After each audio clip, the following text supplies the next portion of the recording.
Okay, in this video I'm going to be going over the 2.1 to 2.3 test review. So the first question wants me to describe the transformation represented by g of x and then graph the function. So remember, numbers inside the parentheses are moving it left and right opposite the sign, so this is shifting it left 2.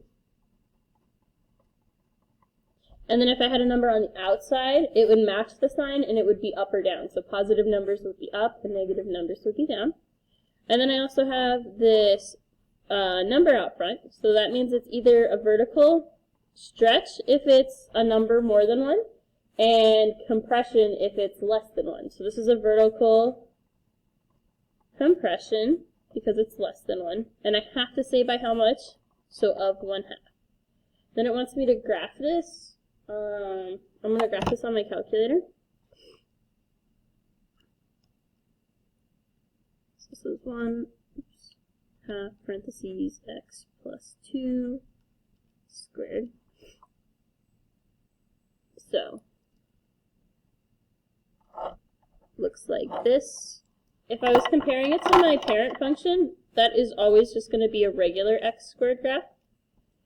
So this one would look like this. So this is my f of x, and my blue is my g of x. Okay. The next question says a basketball is thrown up in the air towards the hoop. The table shows the heights and feet of the basketball after x seconds.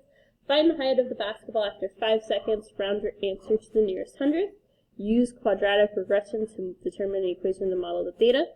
So, this keyword, quadratic regression, is telling me to use my calculator. I'm going to go stat, edit, and I want to type in my numbers. If I want to clear out my list, I arrow up to L1, I press the clear button, and I arrow back down. So when I press clear, it's not immediate, and if I press delete, I accidentally delete the row. So don't do delete, do clear. Oops. Okay. Then I want to type in my numbers. I have 0, 9, oops. 0, 9, 18, and then 6, oops,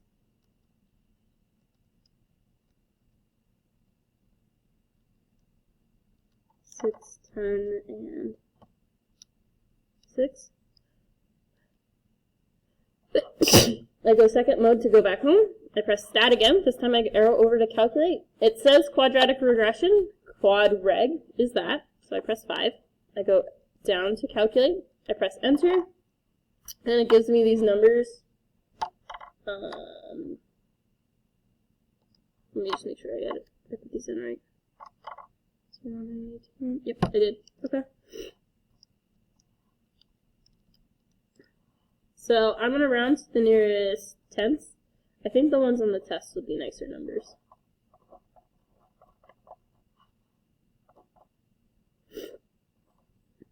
I said hundredths, I hope, because that's what I ended up doing.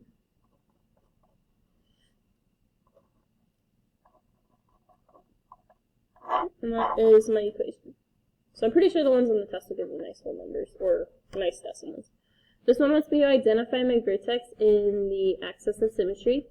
On this one, it's in vertex form, so I am going to remember the vertex is opposite that sign, so it's going to be -2, and then same sign for the y. My axis of symmetry, I'm going to abbreviate AOS, is just my x value.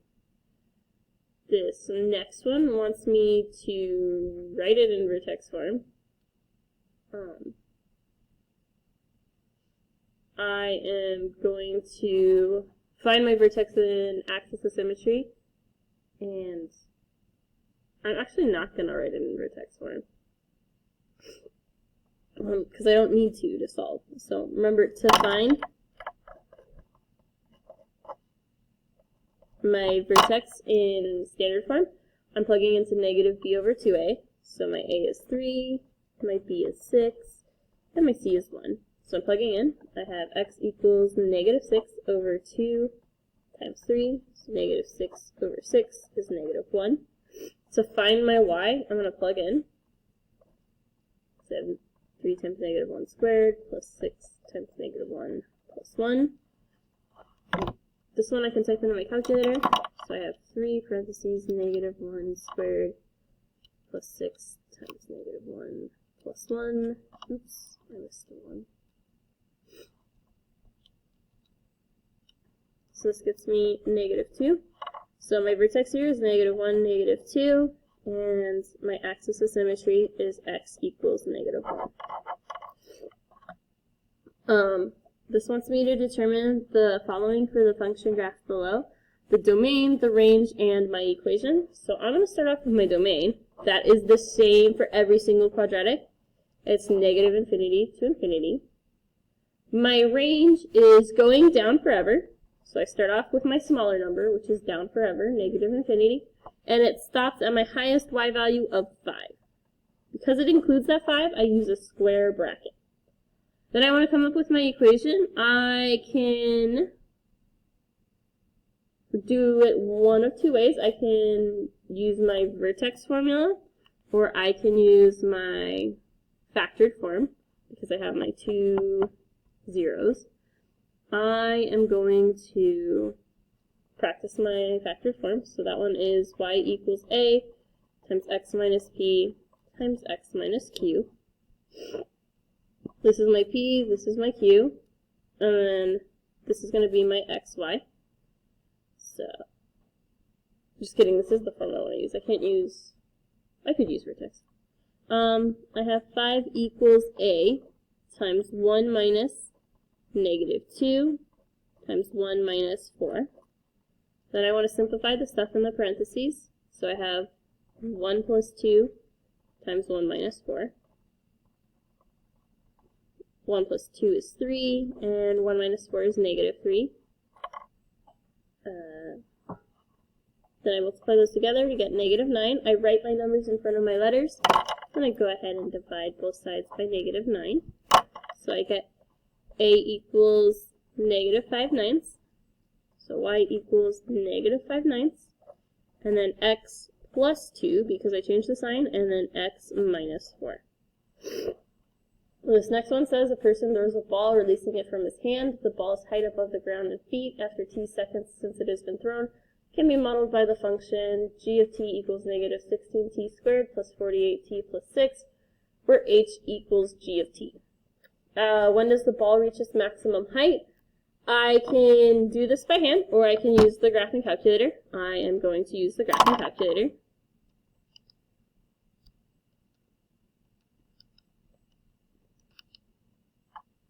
So I want to go ahead and graph it.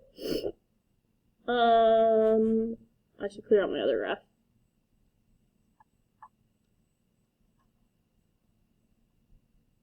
So this one is off my screen. I can zoom out, and I want to arrow my black cursor close to where I want to see, so right over here. And then I press enter, and then it'll recalculate. So now I can see my maximum. I'm going to go second calc. I want to find my maximum. I arrow to the left, which I'm already on the left. I press enter. Now it says right bound, so I want to arrow to the right side. I press enter twice, and then it says my maximum is, I'm going to round that to 1.5, and then, so that's 1.5 seconds. The maximum height I can also get from my vertex, which is 42. The initial height is always my c value, so 6. And then when does the ball reach the ground? That one, I'm going to do second calc, and I want to find my 0. I'm going to arrow, oops, I arrowed too far. I arrow to the left, I press enter. I arrow to the right, I press enter twice. And this one is, I'm going to round to 1 decimal place, so 3.1 seconds. Okay, on the back side, it wants me to solve these equations, so I'm going to start off by subtracting 65 because I need it to equal 0. W squared minus 8w minus 65 equals 0. Then I'm looking for what multiplies to negative 65 and adds up to negative 8. I don't know these factors, so what I can do is I can do, on my y equals, I can do negative 65 divided by x. If I go second graph, it gives me a table of values to try. So if I look right here, I have negative 5 and positive 13. That'll give me positive 8. So I want the opposite of those. I'm going to have y, or w plus 5, and then w minus 13. I take each of those and set them individually equal to 0.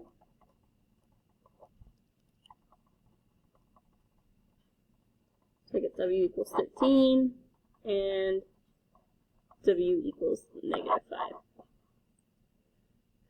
5. Same thing for number 8. I'm going to move these two over because I like having a positive a value.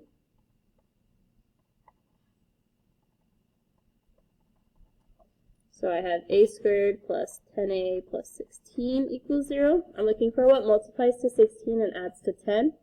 That one I know is 8 and 2. Again, if I didn't know, I could check that method on the calculator using that method. So if a plus 8 equals 0, a plus 2 equals 0, I get a equals negative 8, and a equals negative 2. On number 9, I want to add 70 to both sides. I have m squared plus 19m plus 70 equals 0.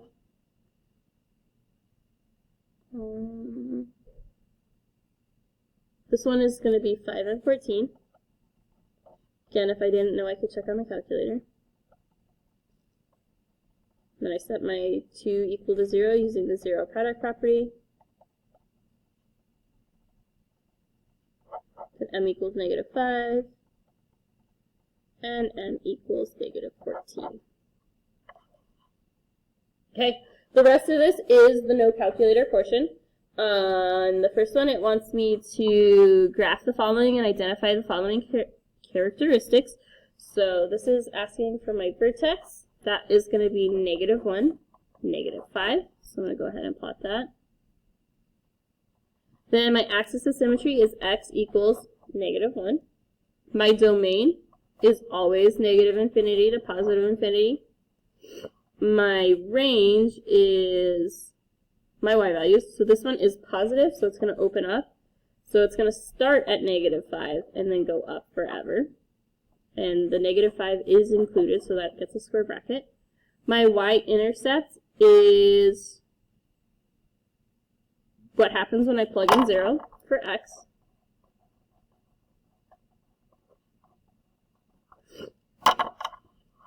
So I'm going to have f of 0 equals 3 times 0 plus 1 squared minus 5. So I'm just going to type the right side into the calculator.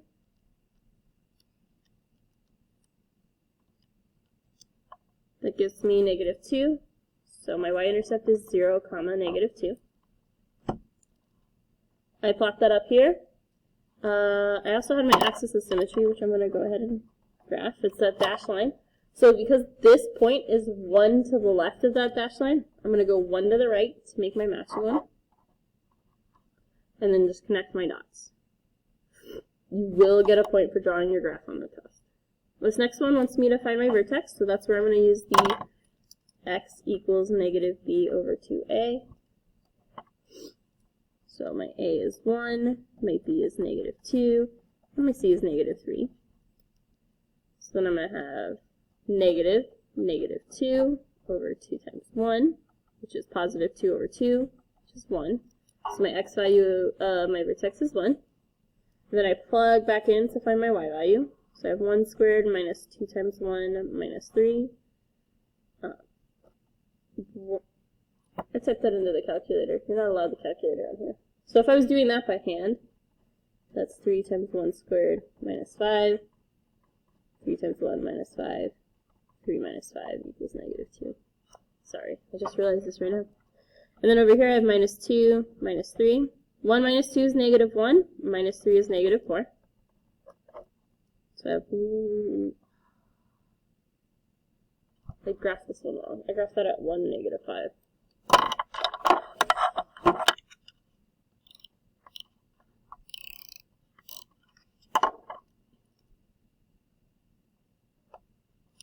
So that should have been where my vertex is. And then reflecting over would have been here. Like that. Okay, my axis of symmetry here is x equals 1.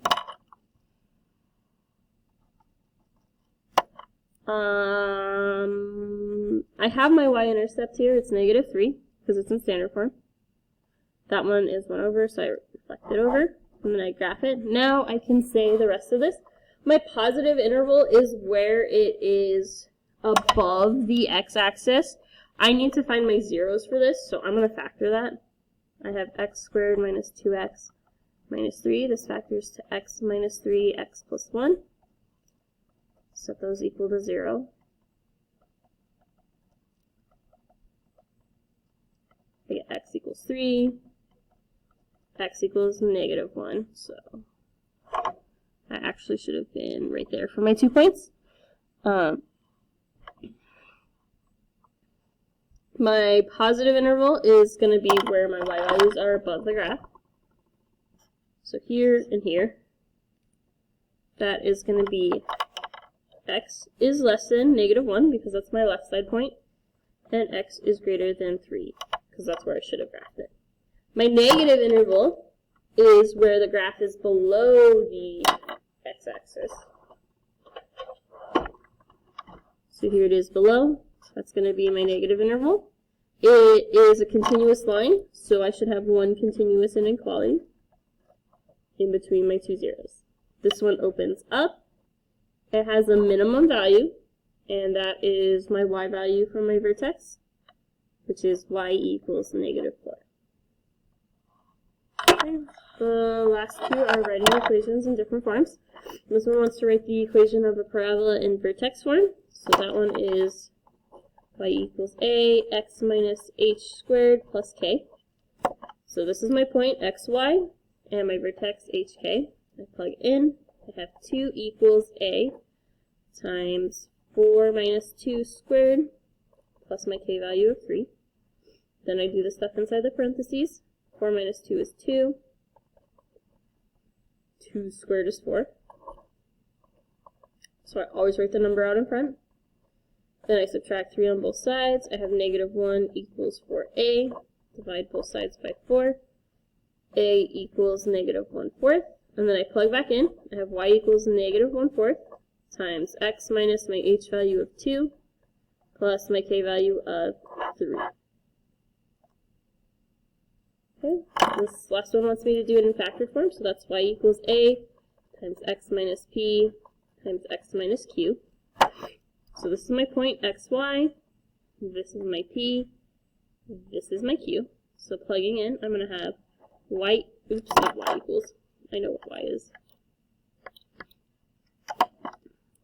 8 equals a times negative 2 minus negative 1 times negative 2 minus 2.